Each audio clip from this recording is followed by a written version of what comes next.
Halo guys, hari ini saya ingin membahas mengenai Swipe Token. Nah, Swipe Token ini baru saja diakuisisi oleh Binance guys, di bulan 7 kemarin, tahun 2020. Dan protokolnya sudah berbasis dari Binance Smart Chain. Mungkin teman-teman bingung, apa sih gunanya Swipe ini? Nah, secara sederhana, Swipe Token ini ibarat bank guys. Jadi kita bisa membeli, menjual, dan menggunakan kripto kita untuk membeli barang dan jasa. Yang pertama, ada Swipe Pay, yaitu kita bisa menggunakan kripto kita dalam platform Swipe Network bisa digunakan untuk membayar merchant atau user, baik itu kripto ataupun fiat. Jadi kita bisa langsung melakukan pembayaran ke toko dengan Swipe Pay. Jadi Swipe Pay ini ada wallet application-nya maupun debit card-nya. Nah, untuk debit card-nya akan saya jelaskan nanti di belakang. Kemudian kita juga bisa kredit, guys. Namanya swipe kredit dengan collateral swipe atau jaminannya menggunakan swipe token. Kita hanya bisa meminjam 50% dari jaminan swipe yang kita punya. Jadi misalnya kita punya $100 dalam bentuk swipe, kita bisa meminjam dana $50. Ada bunganya tentunya. Ada juga swipe saving. Di sini kita bisa mendapatkan bunga hingga 14% per tahun. Kita bisa mendepositkan cryptocurrency kita maupun stablecoin kita. Untuk aplikasi walletnya, ada di iOS dan di Android, guys. Ada 30 cryptocurrency dan stablecoin yang tersupport di wallet Swipe ini. Kita bisa langsung melakukan pembelian dan penjualan crypto aset kita yang terkonek juga dengan debit card dari Swipe ini. Kita juga bisa ngelingkan debit dan credit card dari bank account lain. Nah, untuk keamanannya bagaimana? Jangan khawatir karena sudah ada 3 macam insurance di Swipe ini. Yang pertama dari BitGo, nilainya sampai $100 juta. Dari Coinbase juga $100 juta. Terus masih ada lagi yang ketiga dari dana keamanan Binance. Untuk wallet juga cukup tinggi teknologinya karena di tempat lain paling hanya fingerprint. Kalau di sini sampai face recognition, guys. Nah, kemudian kita bahas kartunya. Kartunya ini juga mendapatkan cashback dalam bentuk Bitcoin, guys. Nah, kita bahas satu-satu, guys. Yang paling rendah levelnya yaitu kartu Saffron. Ini Visa debit card, jadi bisa dipakai di semua merchant yang menerima Visa. Kalau yang Saffron gratis ini cashbacknya 1%, tidak perlu staking SXP dan dapat benefit diskon di Spotify. Nah, yang kedua itu Sky, cashbacknya 2%, tapi minimal harus staking 300 SXP selama 6 bulan. Benefitnya ada Netflix sama Amazon Prime. Kalau yang Steel itu 3000 SXP dalam 6 bulan. Ini 4% dapat cashbacknya. Ada Apple Music, Uber, Travala. Dan yang terakhir itu Slate, guys. 5% dari setiap penggunaan cashbacknya. Tapi harus deposit atau staking 30.000 SXP selama 6 bulan.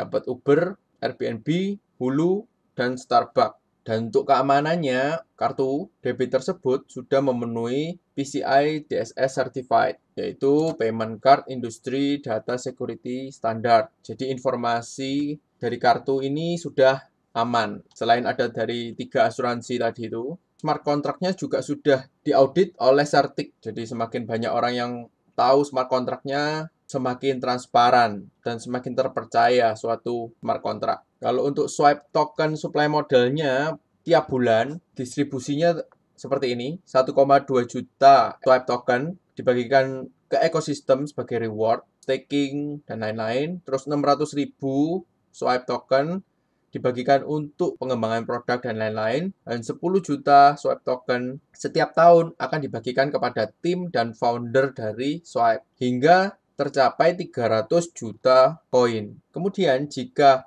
sudah mencapai 300 juta, diharapkan swipe token ini akan sering digunakan oleh orang dan penggunaannya semakin banyak sehingga nanti dari fee akan dibakar swipe token yang tersedia itu hingga mencapai threshold 100 juta koin saja. Jadi kalau memang banyak penggunanya tentunya hal ini bisa tercapai. Tetapi kalau swipe token ini tidak digunakan, ya tentunya akan terjadi inflasi karena nggak ada fee yang bisa dibakar. Dan terus gunanya apa sih kita memiliki swipe token? Nah, kalau kita punya swipe token, tiap satu swipe token itu bernilai dengan 1 vote, guys. Nah, Untuk mengajukan sebuah proposal, jadi kita misalnya ingin merubah suatu aturan di Swipe Network ini, kita minimal harus punya 300.000 Swipe token kalau kita ingin mengajukan. Tapi kalau voting cukup satu aja per vote.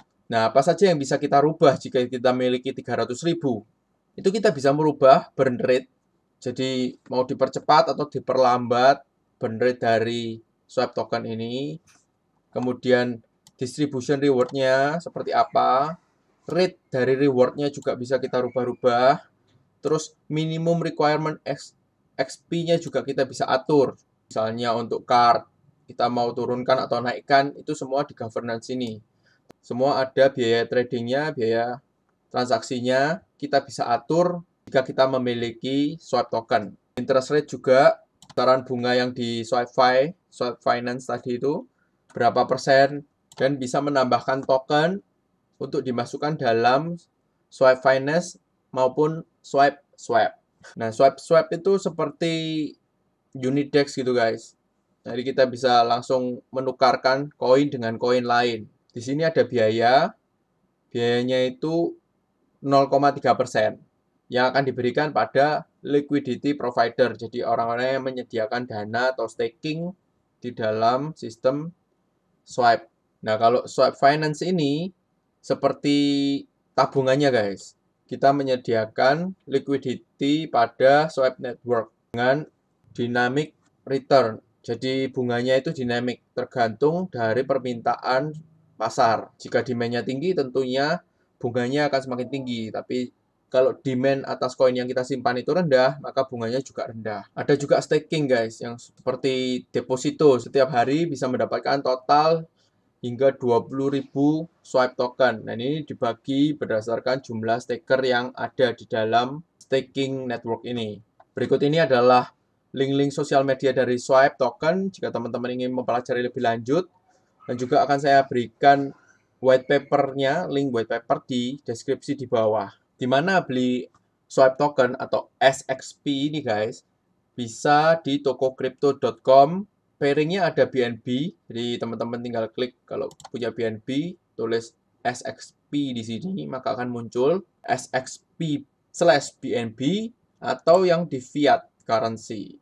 Ada BUSD sama USDT pairingnya. BTC juga ada. Video ini bukan saran finansial, jadi kalau teman-teman menganggap prospek dari swipe token ini sangat bagus dan bisa berkembang dan digunakan oleh orang-orang kripto untuk melakukan pembayaran, transaksi, dan lain-lain, baru teman-teman beli. Tapi kalau nggak yakin tentang masa depan swipe token ini, sebaiknya jangan dibeli. Jadi semua tergantung dari pendapat teman-teman sendiri. Tentunya dengan analisa yang lebih mendalam mengenai swipe token ini. Oke, sekian dulu video dari saya. Semoga informasi mengenai swipe token ini bermanfaat bagi teman-teman. Salam sukses kaya raya guys. Stay safe and stay healthy.